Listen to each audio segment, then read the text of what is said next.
Breaking news into Warchant TV as Florida State's defensive backroom gets one player lighter after confirmation on Tuesday night that safety Conrad Hussey, junior safety Conrad Hussey, is no longer a part of the Florida State football program. Joining me to discuss this and the implications for Florida State's defensive back room and the defense as a whole is Ira Schafel, managing editor of Warchant.com. And Ira, I don't know in terms of the impact meter that this is a huge deal in the moment, but certainly 2 seasons ago, his freshman season, Conrad Hussey was on a trajectory that one would think in that moment, if you were looking ahead to 2025, you'd put him in ink as a starter. So just kind of a thud to an end to this particular career at Florida State. Yeah, really a very up and down career, even though this was going to be his 3rd year in the program. He's a true junior. He's kind of seen a lot. He's seen a lot in his two plus years at Florida State. You know, as you said, he came in, he played in every game as a true freshman, started one of the games, I believe, had 22 tackles, forced some fumbles. I think he was a guy that people were really excited about because in those early games, he made impact plays. You saw him be physical on contact, seemed to be really on the cusp of doing good things. Some people thought he might be a starter as a sophomore last year when Akeem Dent graduated and that position opened up. But it didn't happen. He started a few games, but on a bad defense and didn't play particularly well. He finished the year with 18 tackles, did not make any of those impact plays he had the year before. He did deal with an injury last year, but I also could tell you that just from watching practices, and you were out there some, it didn't seem like a good relationship between him and Adam Fuller, the former defensive coordinator. They seemed to butt heads, not really be on the same page. I thought maybe getting a fresh start with Tony White and this new staff might give Conrad Hussey a chance to kind of revitalize his career. That hasn't played out. And so he's now leaving the team. It's interesting that it comes one day after Tony White's rant. And it also comes after 2 or 3 weeks of camp where they really haven't been talking him up very much. So it seems like things just have been going in the wrong direction, even under a new coaching staff.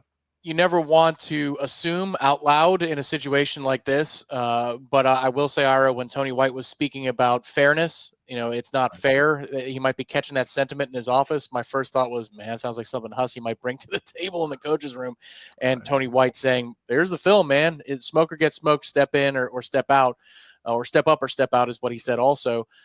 This is a player, Ira, I know that when he was brought on campus, that people around the program thought that Conrad Hussey was one of the best athletes on the team, period, independent of position.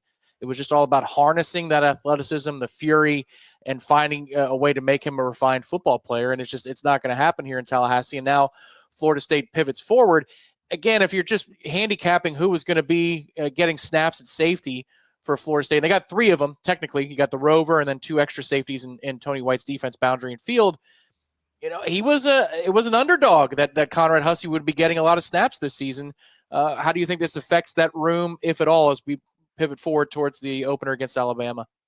Yeah, I think it's fair to say he was an underdog mostly because he really didn't do anything in the spring. I think he was still limited. Whatever injury he had that limited him in late last season, and quite frankly, one of the things we were hearing around the program was because things were going so poorly between him and the former coaching staff that he might be looking to transfer at the end of last season. He got banged up. I think that may have limited his options a little bit. Then he comes in, you have a new coaching staff, and the spring should have been a great opportunity to learn the new scheme and prove yourself, but he really wasn't available. And I remember talking to somebody on the staff in the spring about, just asking him how he was adapting. Was the change in not scenery, but change in voices in the coaching office, was it good for him? And they were like, look, we can't tell. There's no way to know yet because we haven't had him on the field yet to see how he responds to the coaching. So coming into camp, I still felt like he was, a candidate. I mean, maybe not the first name you'd expect to win a starting job, but I thought he definitely had the ability to do it. Again, you touched on it briefly. He's a St. Thomas Aquinas grad. Florida State has had tremendous success with St. Thomas Aquinas kids. I remember when Conrad Hussey signed, I think I tweeted a photo of Asante Samuel and LaMarcus Joyner, both of whom came from there and had great careers and went on to be big things in the NFL. And I thought, Hussey might follow those footsteps. He still could somewhere else, but it's apparently not going to be here. But yeah, we just weren't hearing much out of him lately in practice. I mean, it seems very certain that Earl Little is one of those starting safeties. They brought him to ACC kickoff. He is starting. There's no doubt about it. He's at that Rover spot. Then you have those 2 other safeties. And it looks like, I mean, everything we're hearing is so much good things about KJ Kirkland. He seems like almost a certainty to win one of those starting jobs. Edwin Joseph is a guy that they've been real excited about. I think he's got a great chance. Shamar Brown is a former starter for 2 years. He's the other guy that they have not been talking about very much. So you wonder how he's doing, but they have other guys in that room. The defensive backfield, I would say, is one of the positions on the team where there's the most talented depth overall. So it's not a crushing blow, but it would have been a lot better for Florida State if Conrad had seen the light with the new coaching staff and kind of resurrected his career. Well, you're right. And with a track record of STA coming to Tallahassee, yeah, top 200 player, 4-star athlete, 4-star defensive back, I should say. You would think that it ends a little bit better than this, but if you're just going by just mentions from Tony White to this point at camp, you're right. Earl Little, Edwin Joseph, KJ Kirkland, Ashlyn Barker. Ashlyn Barker's another one, yeah. Catching more mentions. And that's to say nothing of any of the cross-training they might be doing, because Tony White's defense does play positionless to some degree, but they're honing in on those 4 names, not even including Shamar Brown. So you could argue that at the time of the confirmation that he's no longer a part of the program, Conrad Hussey was 5th or 6th in the pecking order this season, which is that's tough, Ira, because you're right. There was a fresh slate for everybody in order to make first impressions and right any wrongs or set their career on a different path. And for those of you that are maybe getting the services of Conrad Hussey, he transfers to your institution, you're going back in time and checking out what happened. Yeah. He does have 2 years of eligibility remaining, and he can burn a shirt this year if need be, because he's a true junior entering his 3rd year at Florida State. So, I mean, I think, Ira, as we're handicapping the position, if you're taking Earl Little, the ink, out of the equation there, and you're just looking in the back end of the defense, it's KJ Kirkland, it's Edwin Joseph with maybe Ashlyn Barker, and then a dark horse candidate at this point being Shamar Brown for those 2 spots in the safety room. Yeah, and like you said, they do cross-train. So Shamar Arno, who's been a really impressive find as a freshman, was only a 3-star recruit coming out of high school, according to most services. He was originally committed to Auburn. They flipped him late. He's apparently had a really good camp. He's a guy that could play corner. He's a corner by trade, but he's a guy that could play safety. And they've got some other young DBs as well that they're cross-training at different positions. So there's options there. And as far as Conrad Hussey goes, and again, we'll see where he ends up going. I'm sure he'll find a new home pretty soon. He's a very talented player.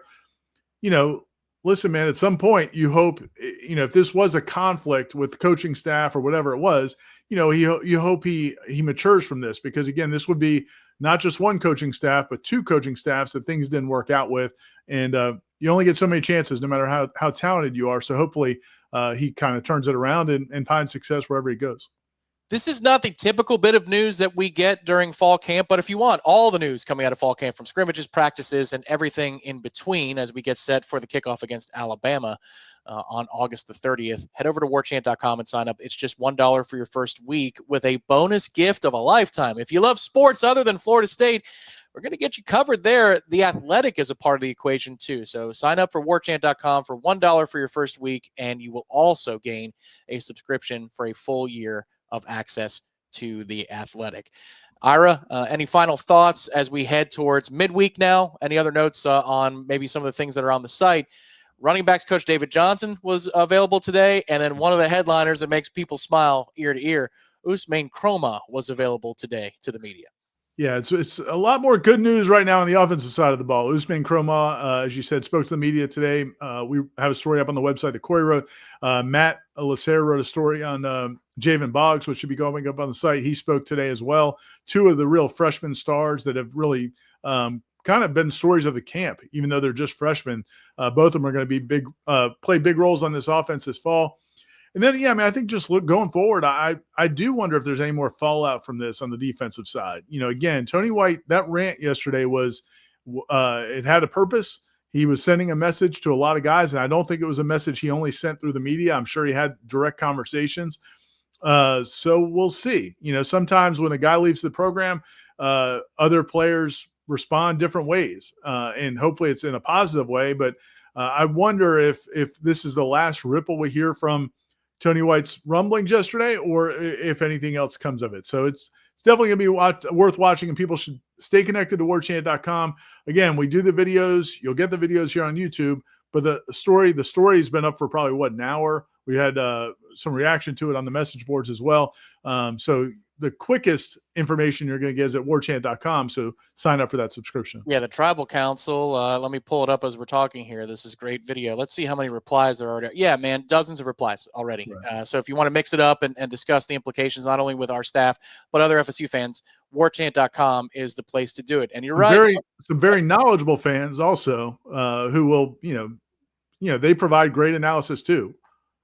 They do. And some will write it in 2 sentences, and they'll cut you to your core with a pithy remark. Some will, give you 650 words and a dissertation on what they think. Find it all at warchant.com, and we won't be passive aggressive. Like Tony White, we'll follow his lead. It's the best in the business. You won't be disappointed. Sign up at warchant.com today. For Ira, I'm Tom. We'll talk to you next time right here on Warchant TV.